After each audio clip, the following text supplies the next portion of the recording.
is also the co-chair, and she'll be helping out with this. So I'm going to start off by just going over some slides to basically go over the NSF GRFP really briefly, but this isn't really the main goal of this 1 hour that we have. So we do have our wonderful panelists with us here, and we're going to ask them some questions. You're going to be able to ask some questions in the chat.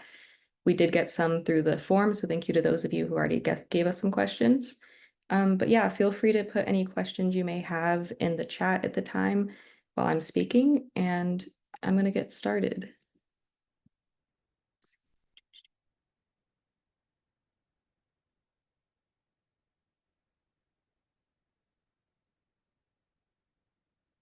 Also, this will be recorded and this will be on our website.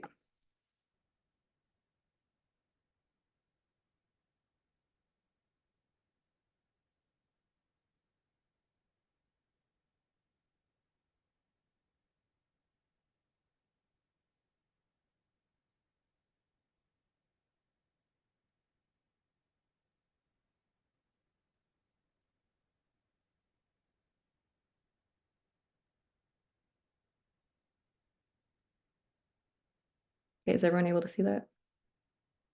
Okay, great. So the NSF, or National Science Foundation Graduate Research Fellowship Program, GRFP, is basically just to select and recognize some individuals who have demonstrated potential for being a high-achieving scientist or engineer early in their career, and broaden participation in science for underrepresented groups. It's a period of 5-year fellowship period, but they only have funding for 3 years. So you can choose which of those 3 years out of the 5 that you'd like to have funded, which is pretty helpful. The annual stipend this year is $37, so this is a lot higher than a lot of clinical psych programs, unfortunately, but it is very helpful when your program does have a lower stipend. And usually if the program does have a higher stipend, they'll usually match that anyway, because it does also add a $16,000 to the institution. So you're actually paying the institution. So if you are applying, it can also be helpful when you are applying to get into certain programs if the timeline matches up, but also it is beneficial to your program that you don't have to TA, and they do have your classes already paid for and all of that. So it gets that out of the way. Also, insurance is covered. So it's pretty much just easing your mind and making things a lot easier for you when it comes to money with graduate school. Also, no postgraduate service, study service requirement, which some grants do have. This one does not. And you do have access to supplemental funding for if you need to take time off for medical or family leave, which is also very helpful. And also, it can make it easier to change advisors or institutions, since the grant is to you and not to the institution or your PI.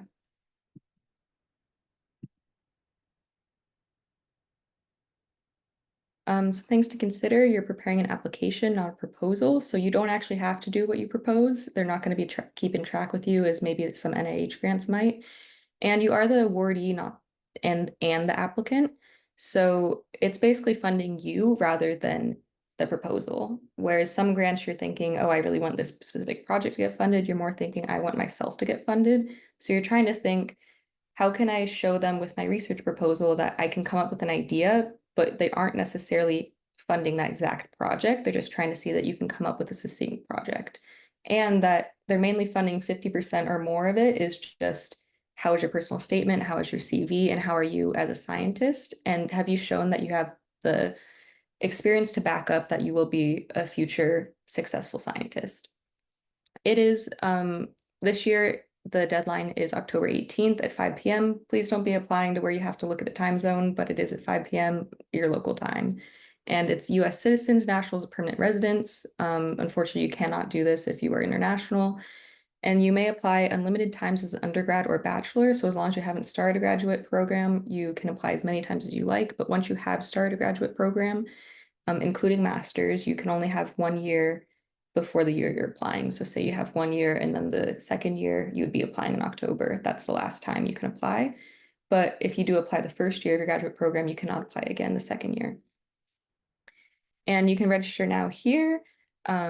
Basically just log in, put on the TV, type in all your stuff. It's a lot of kind of like grad apps, all the boring stuff. And then read the solicitation. It is like 140 pages, but you need to read it because every year there are small tweaks with the formatting or any small things that if you don't get it, you could easily be put into the bin without even being read. So things like that are very important with this. The formatting, solicitation, gotta read it. So the components are a personal profile. This is pretty basic, just school work, pretty much stuff you copy and paste from a CV, education work experience. You fill this out in the fast lane from the previous slide. And then a personal relevant background future goals statement. This is 3 pages, and it's pretty crammed. I think mine was like 11-point font, like less than 1 space. So you kind of cram it in there. Graduate research plan is 2 pages. It's pretty much like a summary or extended abstract, but you stop at the methods section. So no results or any discussion. You're pretty much just saying, here's a project that I came up with. Here's what I'd like to do. Usually just hypothesis, aims, and then some rationale. Transcripts, check with that because I know my school was switching their transcript format for some reason. Sometimes it can be unofficial, and then when you submit it, you can submit official and when you actually get it in April. But try to do this a few months in advance because I know for state schools at my school, it took them like 3 months. 2 to 3 letters of reference, and then check again with the formatting. Reference letters are actually due this year, which I'm not sure if that was a typo or not, but their website does say they're due October 11th, which is different from what was last year. It was after. So that was kind of surprising. So make sure your reference letters know the due date is different.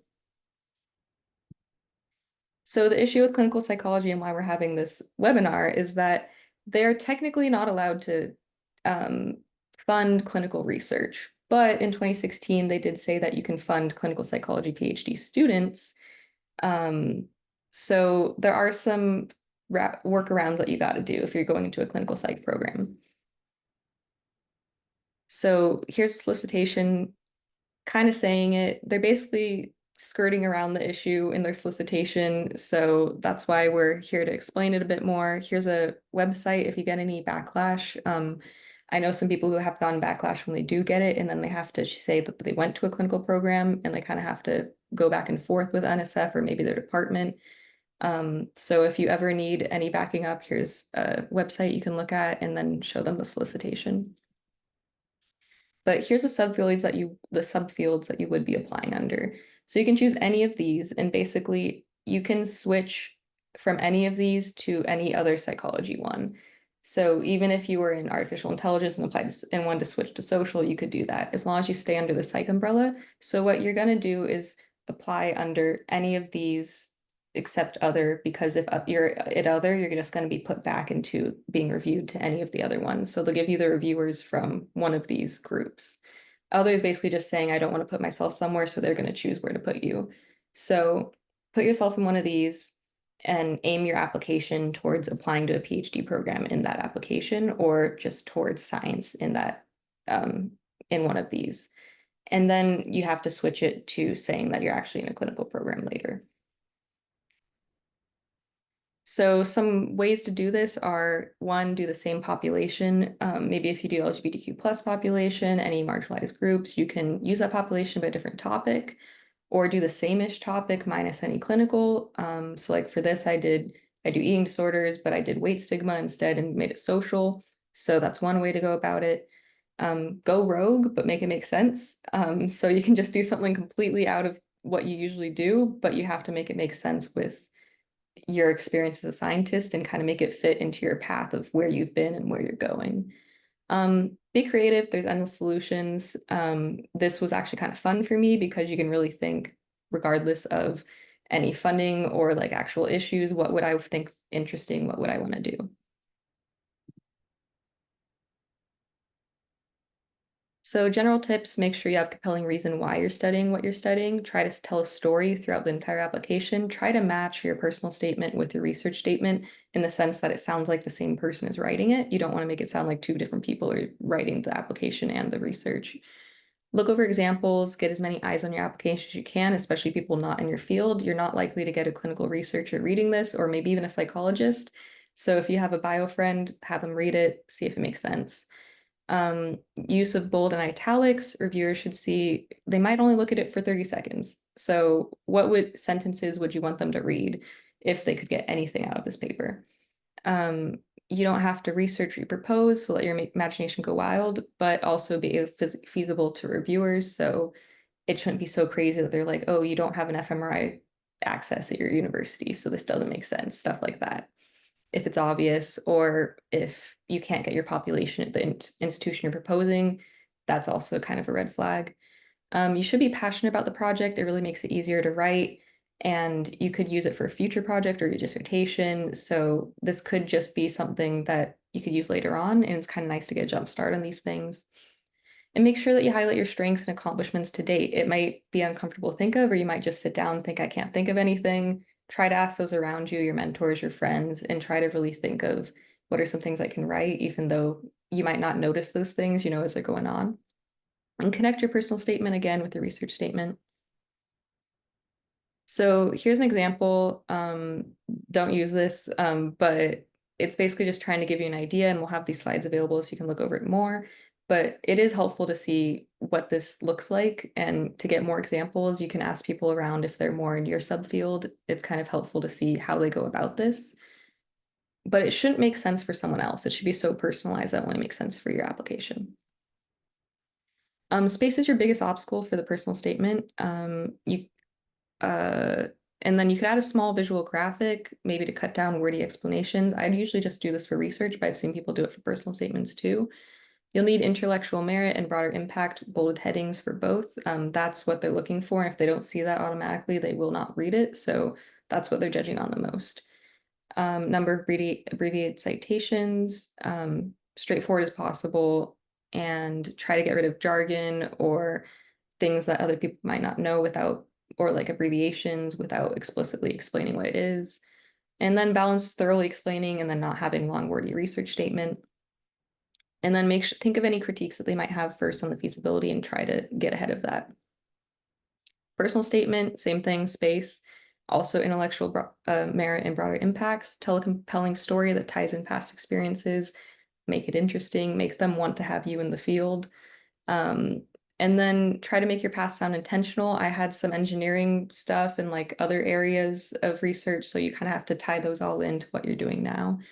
And again, think of any critiques. If you have really low grades, you might want to explain that or other things. And then start by writing everything you've ever done. You could have a 20-page document and then cutting it down. Or if you've already applied to graduate school, using your statements from that are helpful. So now we're going to go over the Q&A. We have our wonderful speakers with us, and I'm going to have Grace go through and introduce them and then go through the Q&A. But thanks all. Thanks so much, Rebecca. Okay, excellent. So now that we've given a bit of an overview of what the GRFP is and why it's perhaps a good idea to apply, we're going to have some people speak now who have recently been awarded the GRFP and are prospective or current clinical psychology PhD students. So I'd like to give each panelist an opportunity to introduce themselves. So Lauren, would you like to start us off? Yes, I absolutely can. Hi, everyone. My name is Lauren Horde. I use she, her pronouns. I am a incoming second year now. So I just finished my first year at George Washington University, and I do research related to online and offline racial discrimination, its effects in Black Americans, and then some protective roles that might help with that. Awesome. Thank you. Ariel? Hi, my name is Ariel. My pronouns are she, her, and I'm an incoming PhD student at Northwestern University. I did my undergrad at Washington University in St. Louis and have been working as a post-bac researcher for the last 2 years. And my research interests are at the intersection of digital mental health and eating disorders. And I'm especially interested in brief interventions to reach teens that wouldn't otherwise receive eating disorders treatment. And as you can see by the title of my NSF project, it is not about that at all. So I have lots of, thoughts on why that happened. All right, awesome. Thank you very much. Sungju? Hello, everyone. My name is Singju. My pronouns are he, him. And my research is really kind of overlap between religion, spirituality, marginalized communities such as LGBTQ folks, which is kind of in line with what my NSF project was. And so happy to be here. Thank you all very much. Alrighty, so our first question is just sort of generally as prospective or current clinical psychology students, what was your strategy for getting around the tight guidelines around the GRFP funding clinical research, and what category did you submit under? And anyone can just jump in at any time. I guess I can start. So strategy. I knew that I wanted to keep my independent variable the same in terms of I'm very interested in racism, but there's a lot of research in the field on offline racism. So I'm like, okay, you know, social media is super important for our generation. There's a lot of stats that talk about it and its mental health outcomes. So I was like, okay, I'm going to stay on the field or in the line of looking at racial discrimination, but I want to look at online racial discrimination. And then I looked at conceptual and theoretical frameworks within social psychology. And for a little bit of background, I did do a project coordinator position at Northwestern University. Hey, Ariel. So I had a lot of experience with social psych before I went into my clinical psych position. And so I just changed the outcomes. I did loosely look at well-being, but I wanted to just stay a little bit away from it. So I used inter and intragroup contact and loneliness, since those are things that are relevant to the social psych field. So 2 things, my strategy was keep my independent variable and then look at conceptual and theoretical frameworks in social psych and change my outcomes to social psych outcomes. Hopefully that makes sense, but if it doesn't, let me know. I can go next. Honestly, I think the hardest part for me at least was thinking of what my research plan was going to be, because, and I think this is with like any like really big project, you just look at what everybody has done so far and you're like, why didn't I think of that? Or like, I wish like I would have thought of that like 5 years ago, because now everybody's kind of done it. And so that was the biggest challenge for me.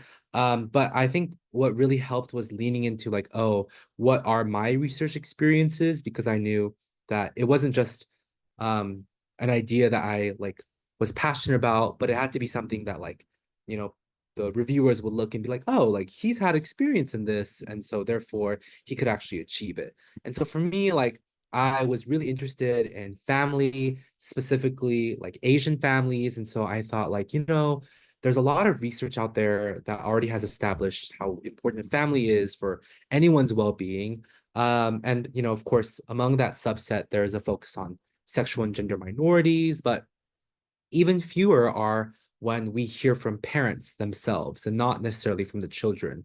And so I was like, ooh, like how could I do like a little bit of both? Because we need to touch on parents, we need to touch on the children. And so my kind of idea was, oh, like I had just worked on a paper that developed a measurement. And so I thought, oh, why don't we just ask parents and using qualitative work, develop a measurement and then administer that measurement to the children themselves. And so that's kind of how I hit like a number of these things.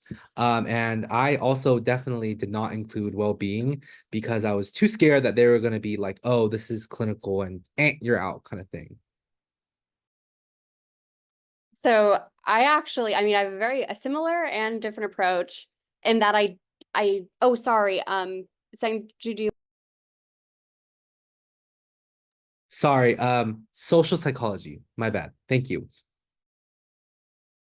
So I went the well-being route in my attempt to like write it as if I would be assessing depression or anxiety, but instead of saying depression or anxiety, I did say well-being for my outcome, and it got funded, so it was a risk, but that's what I did. What I kept the same is my population of interest, so sticking with adolescents. But the actual topic in terms of social media research was really not something that I had done at all in the past. It was just a subfield that I was vaguely familiar with, like from doing digital mental health research.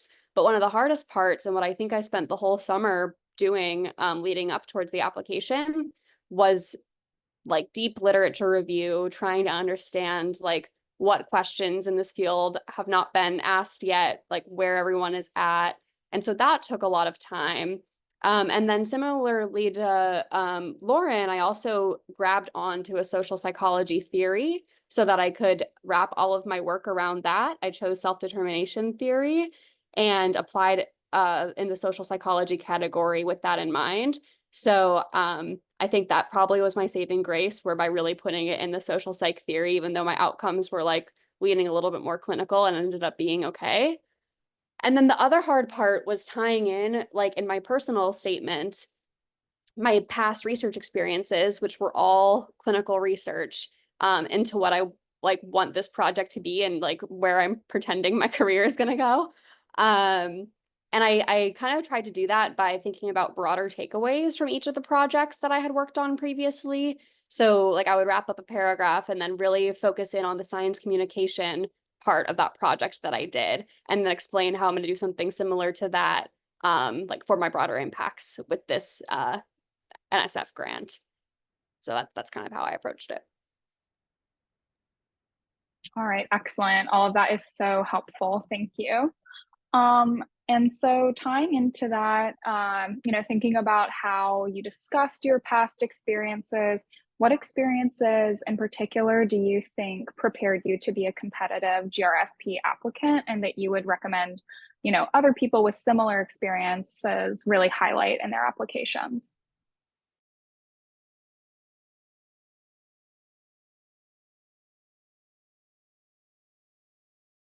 I can go first. I feel like what made me a very competitive applicant was, honestly, I just feel like it really, you can write, I think, a really good research plan, but I think what is equally important is like your personal statement. And so in that way, I feel like just having a story, having like a really good way to tie in like how, this research is important, why you believe it's important. Like for me, I think it's easier for me, I guess, a little bit, just because like, I am a queer man, so I was able to just kind of like connect that to my research, which is really easy. And so if it's possible for you to kind of really just frame your personal statement, I think it really set me up, like on top of a really, really good research plan.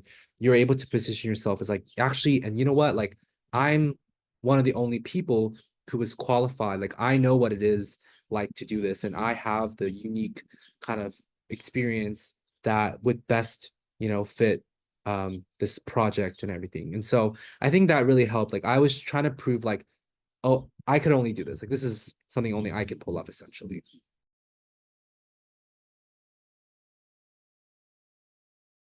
I can go next. So in undergrad, I only got like 3 experiences with research. So I didn't have a lot, but I think what was important was what I derived from the experiences I got. So I went to Spelman College in Atlanta, Georgia, and I did a undergraduate practicum experience with the Grady Nia project. And so they did a lot of research, but they also did a lot of clinical work too. And so I was able to see the importance of like translational research and allowing the research to inform how you were showing up for the patients. And so obviously I didn't use clinical words when I was talking about it in my statement, but I just talked about the importance in a broader impacts way of not just necessarily publishing papers and going to conferences, but making sure that the research I was doing was like accessible to the populations that I was working with. I think I also talked a lot about the organizations I was working with. So I was in Next Gen Psych and Psyching Out, which if you're on Twitter, academic Twitter, those are really popping for grad students. I highly recommend it. I was just talking about working with them and working with other organizations like SRA, which is the Society for Research Adolescents, and their ad hoc committee, in terms of creating tangible resources with the research that I created. And so I think just leaning into what you've done, if you're in undergrad or even if you're like post undergrad, like what community service you're doing, to make sure that you're not just talking about what you do in the academia world, but within the civilian world as well. And for those who might not necessarily be exposed to research jargon, I think that's extremely important to get for experience. And I was really fortunate to come from an undergrad institution where I did have a lot of research experience. So I did end up strategically leaning on it in my applications. Like one thing I would recommend to make your analysis plan seem feasible is if you have any past work that is even somehow tangentially related to the type of analysis that you're doing or your plan to disseminate the outcomes, like throw it up on OSF, the Open Science Framework, and link it and cite yourself in your application to be like, yeah, I know how to generate a report for like each teen in my study because look, here's a report for this completely unrelated thing that I did, but it kind of shows like the feasibility of your research plan. Even though, to be completely honest, I had no idea how to actually do the analysis that I proposed, I was able to find small parts of it that I could cite and say, I can do that. Thank you all. That's really, really good advice. And I think each of you really covered something quite related, but also quite different. So that I think that gives like a really good, yeah, just a really good overview of some of the things that are, you know, really useful to highlight. So thank you.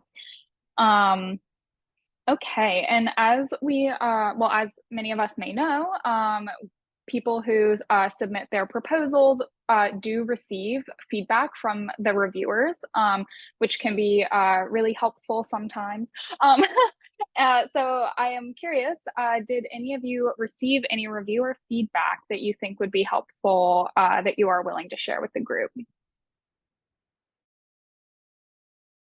I feel like I need to literally pull it up right. I don't remember the reviewer feedback all that much. I'm not actually planning on doing the study I proposed, full transparency. So I don't have anything to share, but I'll look. I have mine pulled up too, Ariel. I was like, oh shoot, let me just check real quick. And I think like I think like one thing that uh that I felt like, I guess this is kind of touching on the last point too a little bit, but I remember one of my reviews was like, oh, I think his application would have been a little bit stronger if he had a publication. And so I feel like I've got that from one reviewer, but also oddly enough, I got 3 reviewers. I don't know if that's typically the case. I think it could be 2 or 3, but none of my other reviewers said yes. And so I personally feel like a publication is not that important to have on your record.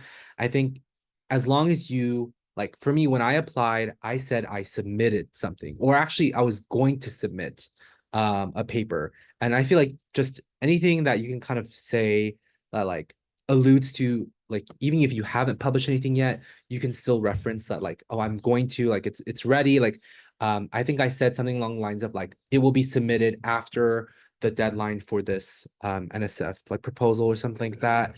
And so like I think that was one of the things there, like that they wrote down, which was like, oh, you know, I see that he submitted something, but it would have been better if he had a publication experience. But you know, like undergrads, I just feel like it's not that common. You have to have a lot of resources, you and just a lot of other varying factors. And so yeah, just wanted to throw that out there. Yeah, I just had to pull mine up too. But I think something across the board that I see is that they were really impressed with the theoretical and conceptual framework that I brought to my research plan. So I really, really want to emphasize, if it's not a field that you're familiar with, just getting comfortable with reading articles that might use the framework you want to use so you know what you're talking about, because that's going to talk a lot about your research plan and if you know what you're doing and how you're measuring your outcomes, if it's going in the direction you want. And also just sounding enthusiastic. So they talked about how my experiences led up to what I was doing. It was very clear that this is how I was branding myself as a scholar. So making sure you know your brand because you're selling yourself, not just your research project. And they said they weren't even really interested in the results because they were so excited based off of what, I proposed in my personal experiences. So just making sure you're selling yourself. I think that's really it in terms of what I'm seeing. One reviewer said, like, would I extend this research to another population? But I considered that a suggestion. So, take it with a grain of salt.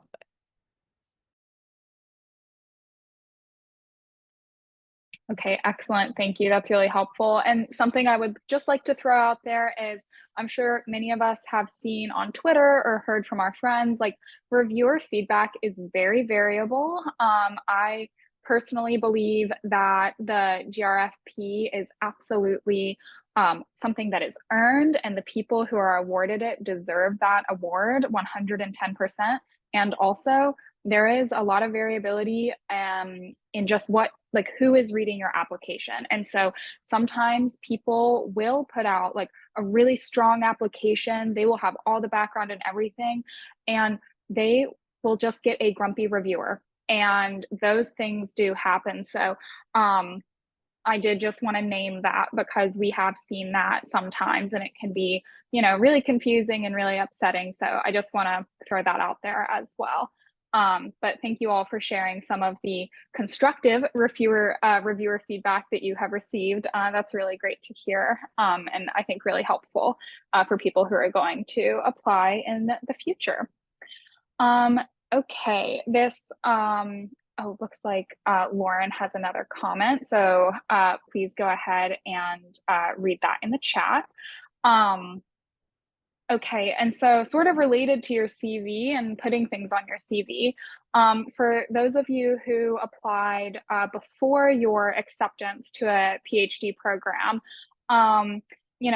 do you feel that, having applied helped your chances getting into a graduate program?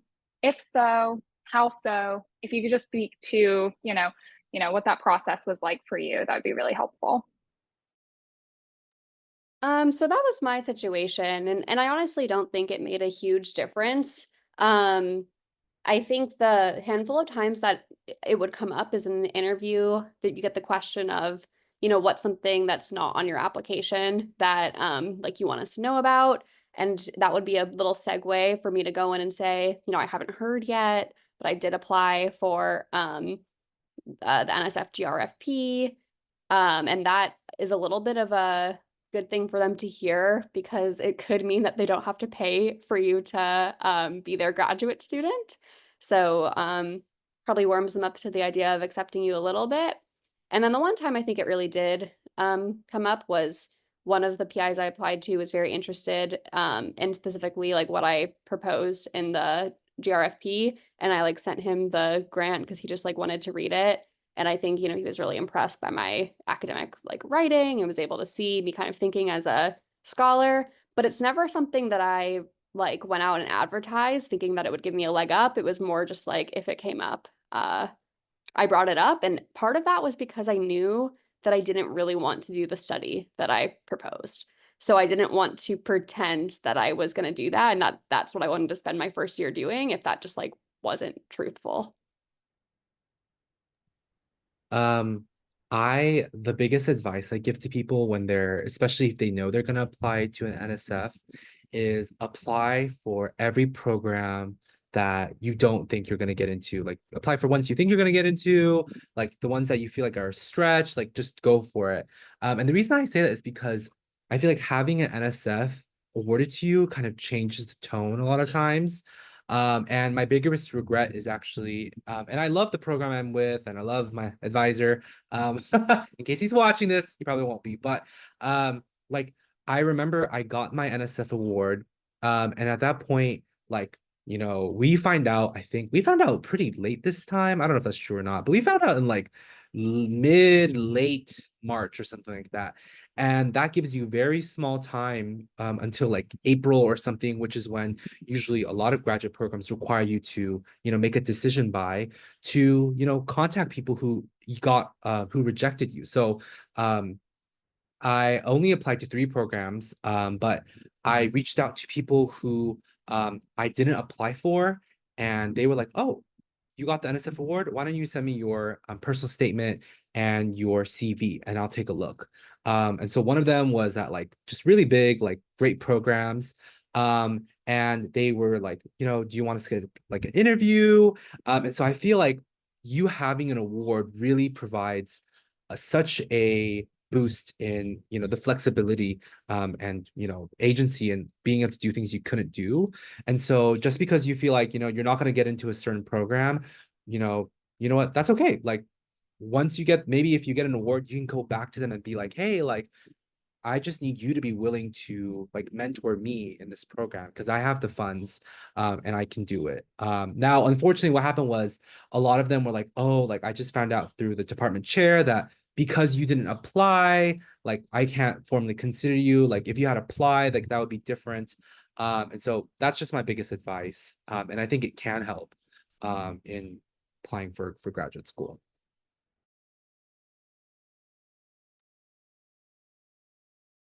Sorry, Grace, if it's okay, I'm just gonna add, it was very helpful for me coming right out of undergrad. If any of you are coming right out of undergrad and you feel like you don't really have any notoriety or any like proof, because a lot of the applications will ask you to have 2 examples of your writing. This is a great example to have, and that can be really helpful. And once I did get it, I actually got interviewed again by most of the programs. So they may not take you seriously the first time, but they will once you have money. So it can be really helpful if you feel um like you're coming right out of undergrad and you kind of need some more oomph to your CV, I guess, or proof that you know what you're doing.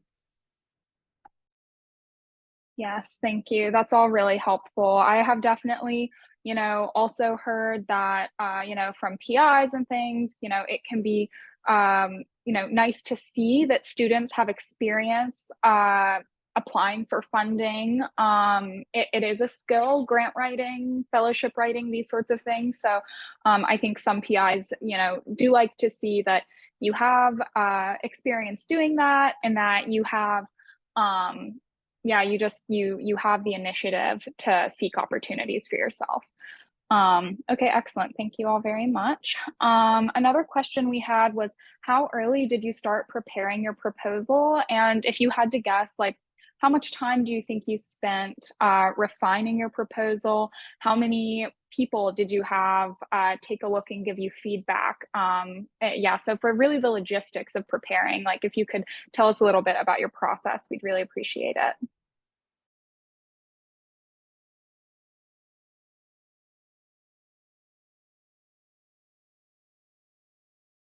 I can share a little bit about mine, especially with applying to clinical psych programs at the same time, like, and working full time. It was honestly really rough.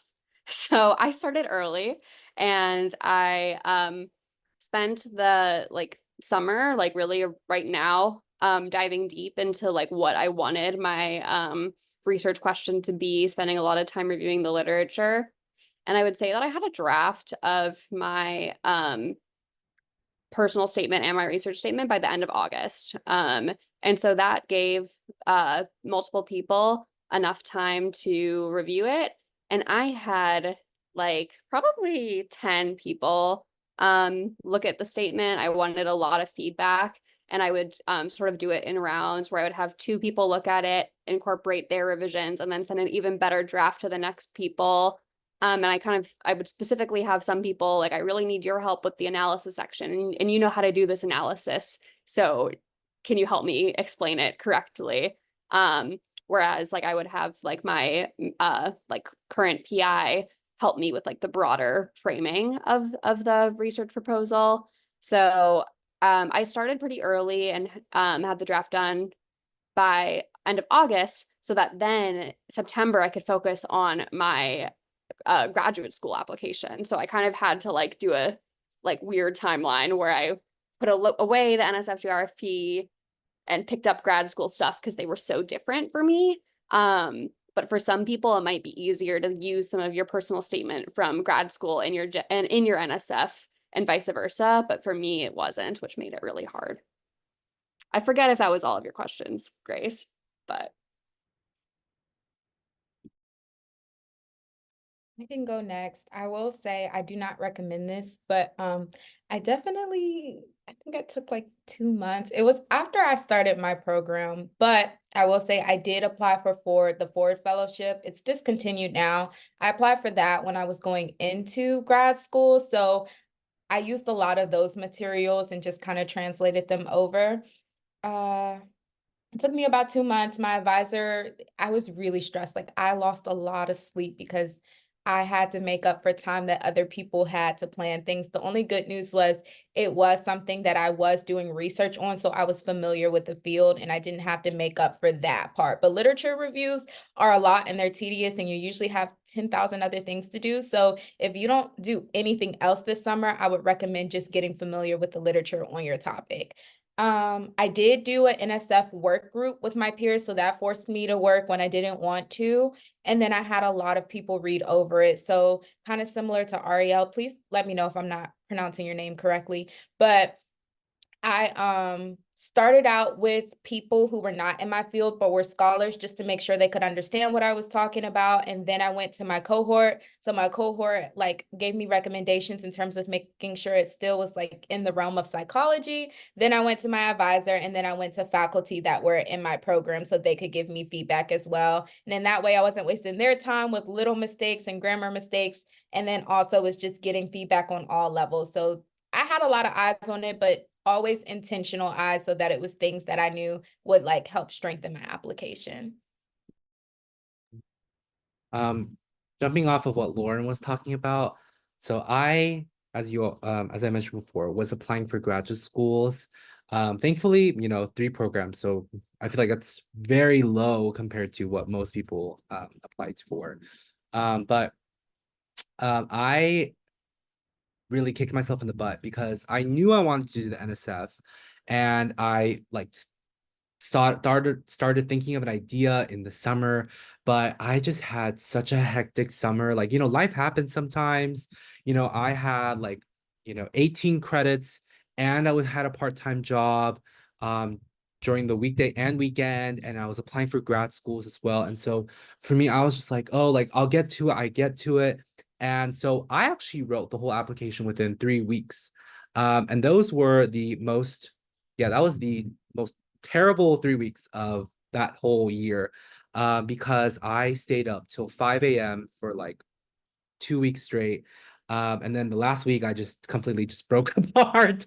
But essentially what I did was, so it can be done. It's just really not recommended. And I think it's really risky.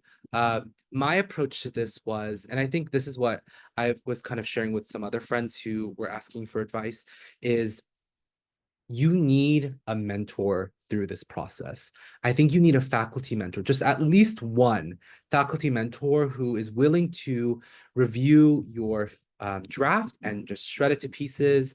And so you can bring it back together even stronger and just go through that process. And so the faculty mentor I had, we had phone calls every night or every other night where we just literally talked for maybe 30 minutes to an hour about, okay, here's what I think you're missing, here's where I think you're doing better.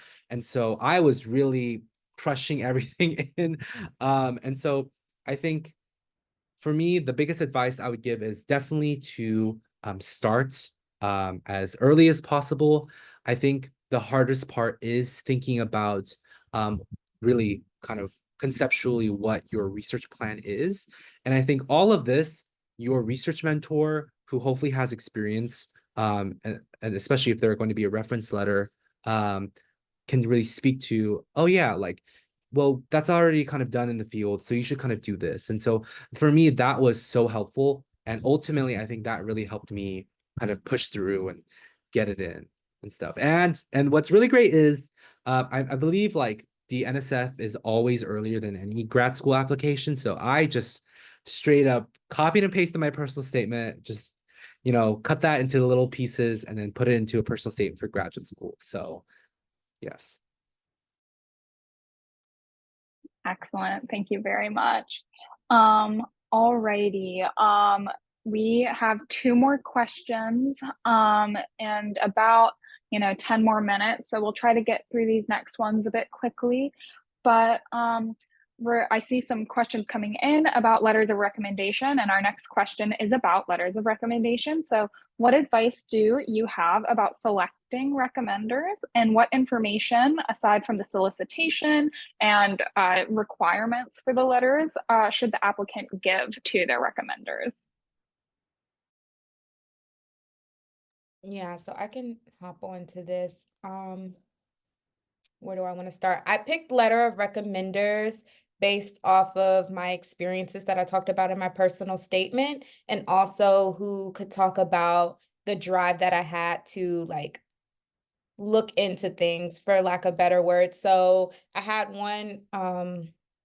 one teacher that I did research with who could like talk to how I went to classes on stats so I can learn about a mixed methodology, since that's what I was proposing for my research plan. So I definitely would recommend looking at letter of recommenders who could talk about your personality, like your work ethics, what you value, and then talk a little bit more about your research experiences or interests if they overlap.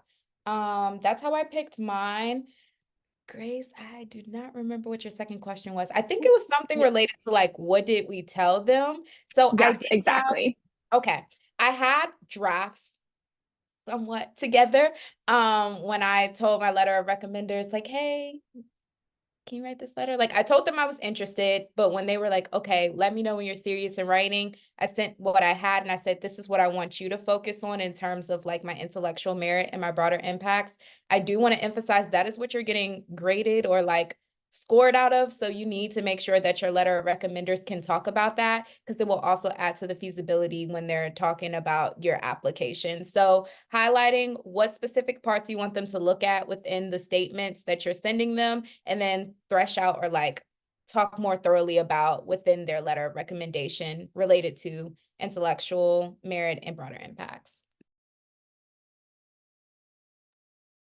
And yeah, I would say similar. And I also was really clear with them, like read the solicitation in detail. I've heard so many horror stories about either people's own statements not being formatted correctly or letter writers' letters, like not being formatted in the very specific way that they tell you to format them, and then just getting straight up rejected. So especially with like your busy PIs that like have a million things going on, write them a bulleted out instruction sheet of exactly what they need to do and how the letter needs to be submitted. And then in addition, I did have my drafts ready, but to save them a little bit of time, I kind of told them like the part of the research story that I wanted them to highlight, so that it better like wrapped into like their experiences working with me. Um, and I also had to really emphasize to them, since it's very different from like the NIH type things that they're used to applying to, that the NSF is really trying to fund like me as a person and a scientist and not the specific research proposal. So to really like kind of hype me as a person up in those letters. Yeah. I think what I did for rec letters is, well, I think one, what is probably the most helpful is, regardless of who you ask, I think having in some type of professional relationship with them, I think is really helpful for having a rec letter, so that, you know, hopefully they supervise you in some way. And so the three people I chose were my undergrad institution advisor. I also was working with another faculty mentor at a different university. He was the one who was really helping me through it. And then I did an internship with a methodologist. And so for me, it really helped because I got like two content experts and then I got one like methodologist. And so she really helped me with like fine tuning the details of like, no, you can't say that. Like, no, that doesn't make sense. Like, that's not possible. And so that I feel like really helped. But yeah, I think it's just a matter of who is willing to just write like the most bomb ass like recommendation letter to just basically say like he is like a star, like he is one in 1,000, I don't know, like that I've come across. And so I've also I think what Ariel was saying was like that, like, yes, like I sent them specific details, step by steps of like how to register and like what website you need to go to and when the deadline is. Like I emailed them every 2 weeks and then up to the deadline, even though I knew that like all of my recommenders were really, because you know, PI, sometimes they're not really good with like time, but my recommenders were good on time and I still sent them emails like every other week. And then leading up to the day, I had them submitted. And you can have them submit um after you submit, so you have more room, but I was not taking any chances. I had them submit when I submitted. So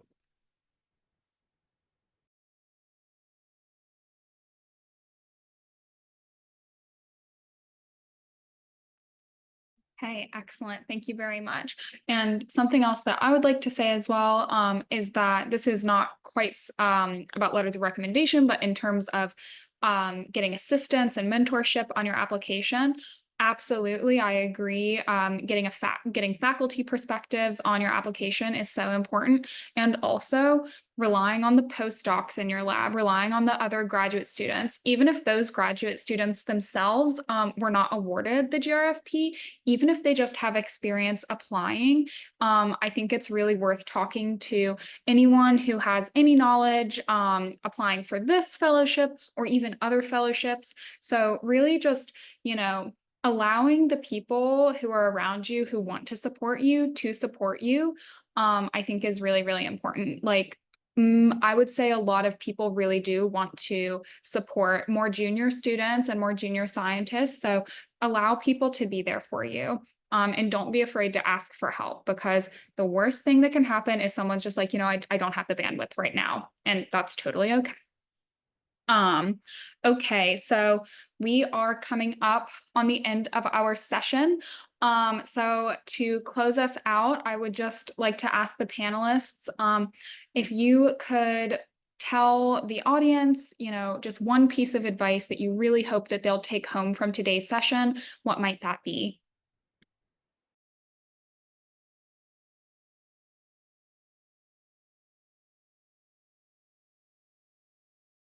I Use your would say, oh, sorry, go ahead, Lauren. Oh, okay. This is not really deep or anything, but I think one of the things that helped me get out of the writing block was to think of it like an experiment in academic writing and grant writing. Like, this is my first time ever doing any kind of writing like this. So it's an experiment. This is an exercise. I don't have to do this study. So I really was able to kind of let myself run a little wild with it. And then the other piece with that, to kind of keep yourself out of that perfectionist paralysis, is just get words on the page to give them to someone else to react to. Hopefully you have people in your circle that are going to be non-judgmental with those early drafts. Don't wait till it's perfect and near polished to show someone something. And yeah, giving them a chance to react to something is always really helpful. Yeah, I was just gonna say, use your resources. There are so many people who want you to win.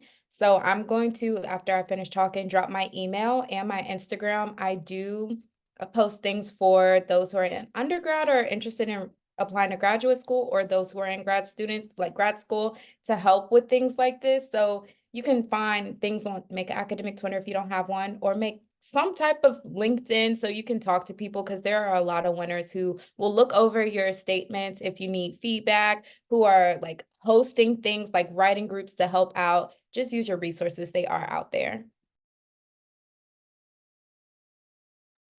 Okay, my last thing is I just want to be a source of encouragement and empower y'all, because you guys can do it. I think you all can do it. And I think even if you don't get the award, even if you don't even get an honorable mention, I think this in itself was such a valuable experience. I learned so much throughout this process. I realized how really the way research functions, as grants are a really big part of research if you are interested in that. And so that's just one thing that I found instrumentally helpful, which is just this experience and this process. And through that, I got really close with my faculty mentor. Let me tell you that. I had those phone calls, and we were checking in on how we're doing. And so I think there's just a lot you can gain aside from just the research, the resources. There's so much that people value when you come to them and being like, hey, I want your advice on my, draft. I will also say, for me, I was very stressed because I did not come from a public state university, an R1 or an R2. I went to a very, very small undergraduate liberal arts college with 2,000 students. And so I was like, oh, they're not going to choose me, because I look at the list of people that got awarded, and they're always from these big schools. But you can do it. I think you can do it. I think you need to have, if you have the people to support you, to uplift you and saying that you are an amazing candidate, that you have the experience, they've seen you grow, then I think the reviewers are going to take their word for it. So that would just be my advice. Alrighty. Well, thank you all so much. This was such a helpful session, I feel. I really, really appreciate your your insights and sharing your experiences. I feel like it's, so valuable to hear from people who've been through the process themselves. And thank you to those of you who put your contact information in the chat. I'm sure that will be very helpful as well. So we are going to go ahead and close out.